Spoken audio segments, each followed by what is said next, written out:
Sometimes things happen that we can't quite put our finger on. We don't really know why they happened or how they happened. It's sort of outside of the realm of, our understanding. And, it's hard for us to compartmentalize what transpired, but, we always find a way. And, if you try hard enough, there's an old saying that goes, if you can't explain something, don't try, because you're gonna end up hurting yourself thinking too hard about that one, and you don't want to do that because that's gonna mess you up in the long run. So if you could just reach into your pocket for me and oh, what's that in your hand? What you got there in your hand? You just pull out your pocket. What's that? Oh, that's 2 tickets. 2 tickets to the Bonkers Theater.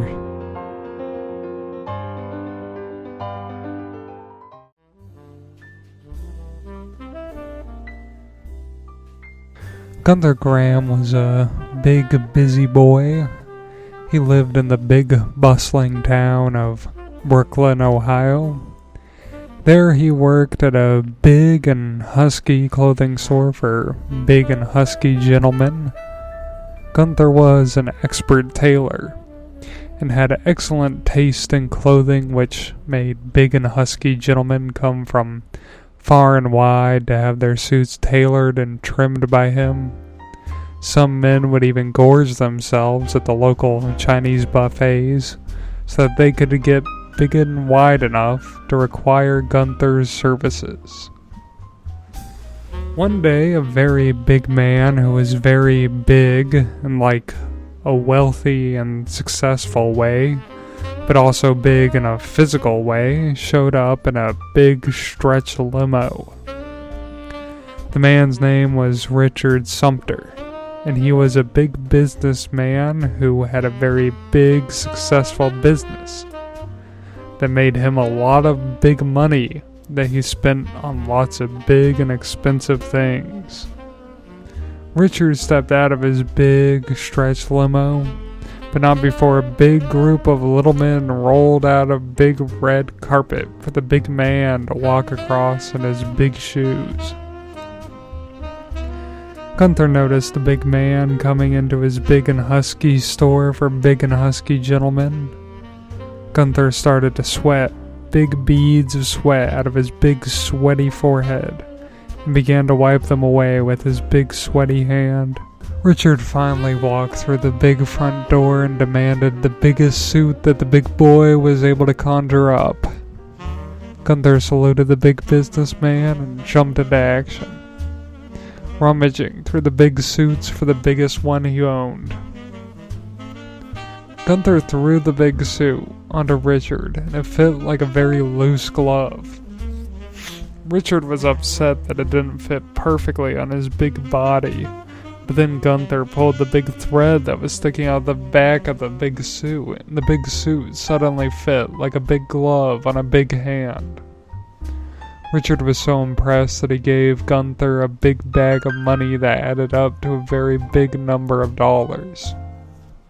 Gunther made a really big smile with his really big mouth, and he was really happy as the big businessman rode away in his big limo. Gunther was so happy with his big successful deal he made with that big successful businessman, and was really excited to know that such a big and prolific person would be wearing his big suit from his big and husky clothing store for big and husky gentlemen.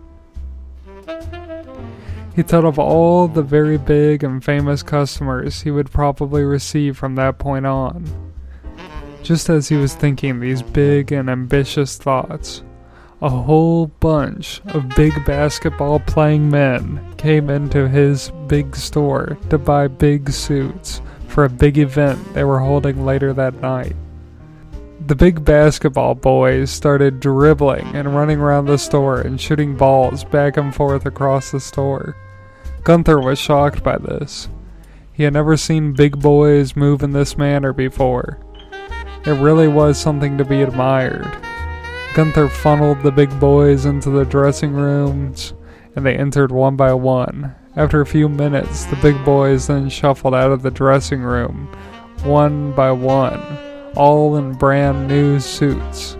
They looked so big and handsome, and went on their merry way and skipped and smiled down the big street. Gunther was so impressed with how the day was going so far, and was so excited to see what else was in store as the day would unfold. Just then, a big, expensive sports car pulled up to Gunther's Big and Husky clothing store for big and husky gentlemen. "Oh boy, this day just keeps getting more and more exciting," Gunther vocalized to himself. Out of the car stepped Gunther's old friend Richard, who was unrelated to the aforementioned Richard Sumter. Someone argued that this Richard was far more important and even bigger than the other Richard. Gunther was so excited to see his old friend Richard that he sprinted towards him and called out his name. The two big men embraced in a big hug and shared a laugh together. Standing behind Richard was a big chicken, at least 6 feet in height, carrying a big bag of money in its mouth.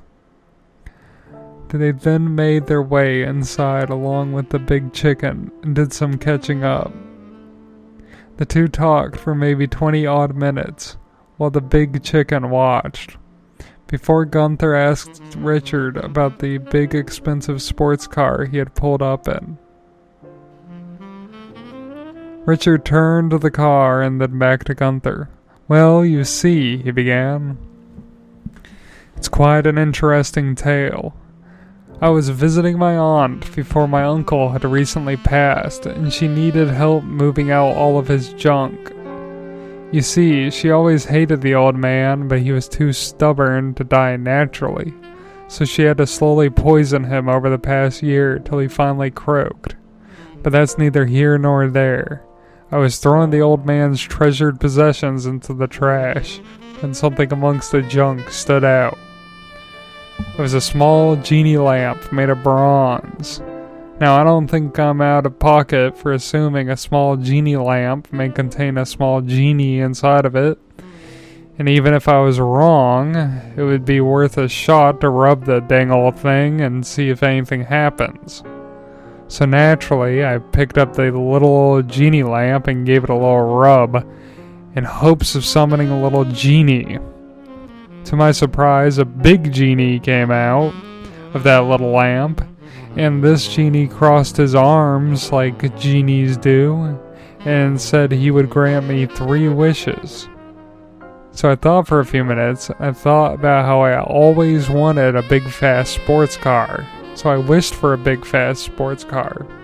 And then the genie granted my wish and conjured up a big fast sports car. But I wasn't buying it. I knew these genies are always pulling tricks on people, so I decided to put the car to the test. I signed up for a big sports race that was happening in a few months, and I drove every night in the sports car in preparation for the big race. It then came time for the big race, and I had to race against a bunch of really talented racers from all kinds of different backgrounds. They were all really fast and cool and really good at driving. But they were no match for my genie-conjured sports car. I did a lot of really cool advanced car tricks that are too advanced to explain to people who aren't excellent race car drivers. Hey, actually, you ever notice that people who know nothing about racing say that NASCAR is really boring because all the drivers do is just turn left the whole time, when in reality NASCAR actually takes a lot of endurance and skill with the speeds that they're moving at? Also, those same people are really impressed by drag racing for some reason, even though it's just 2 cars that are going in a straight line. But that's all beside the point. The point is that I won the big race with the genie conjured sports car that you see out the window there. So that's when I knew that this genie was the real deal, and actually able to make my wishes come true. But now I had an issue. Now I had used up one of my wishes to make sure that the wishes worked. Now I had only 2 wishes left.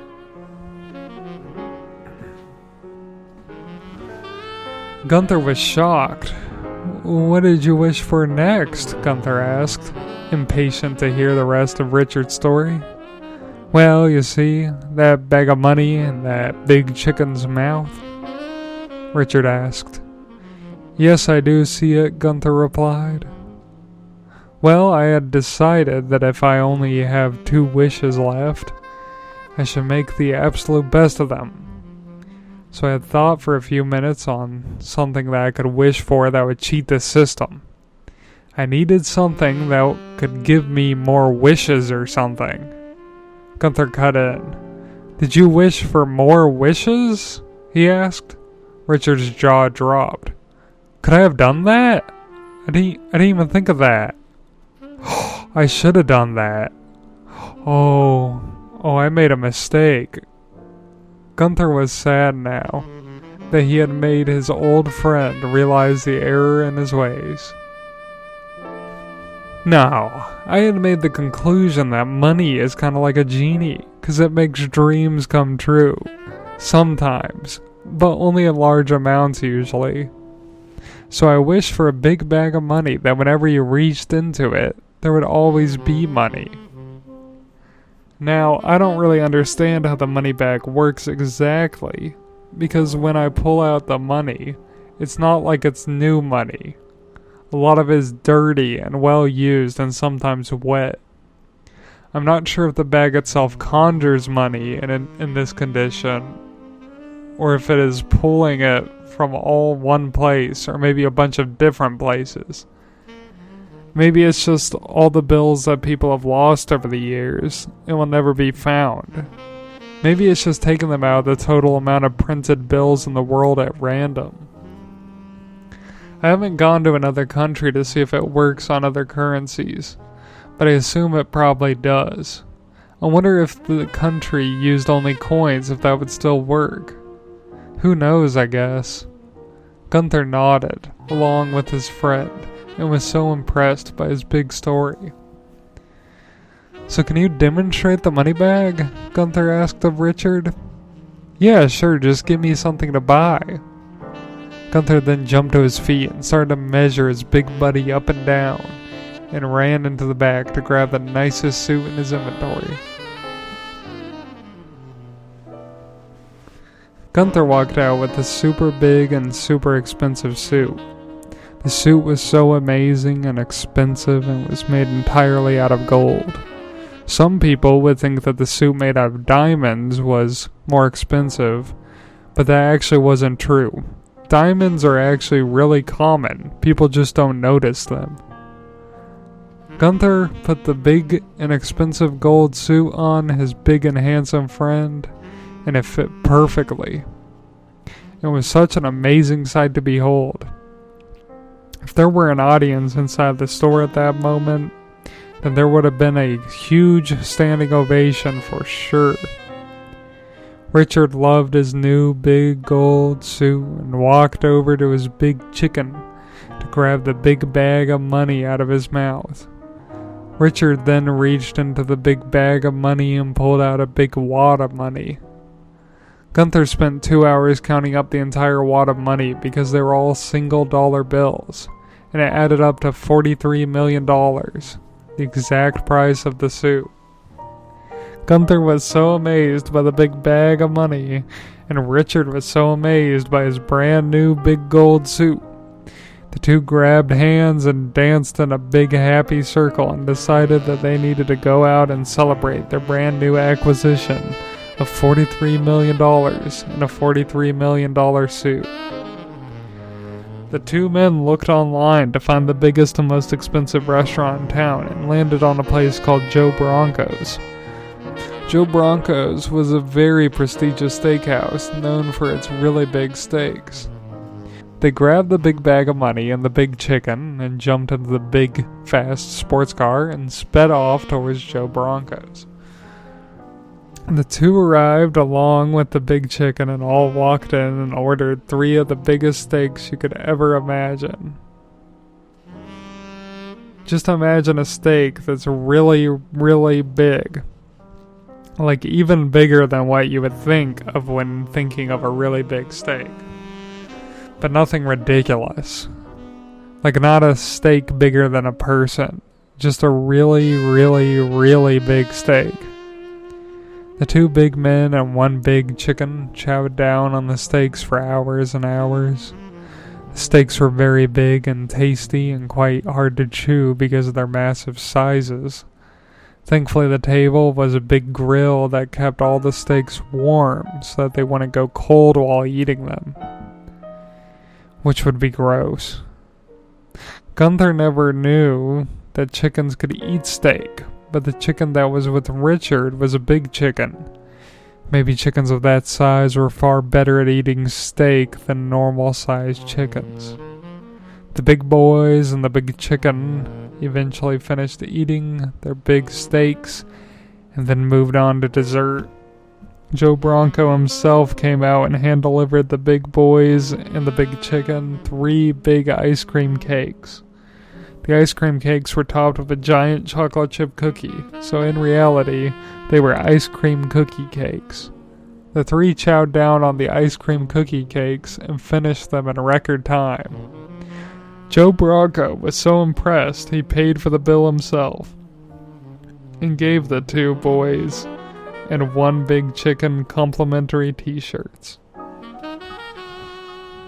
The 3 left and were on their way back to the Big and Husky clothing store for big and husky gentlemen when something occurred to Gunther.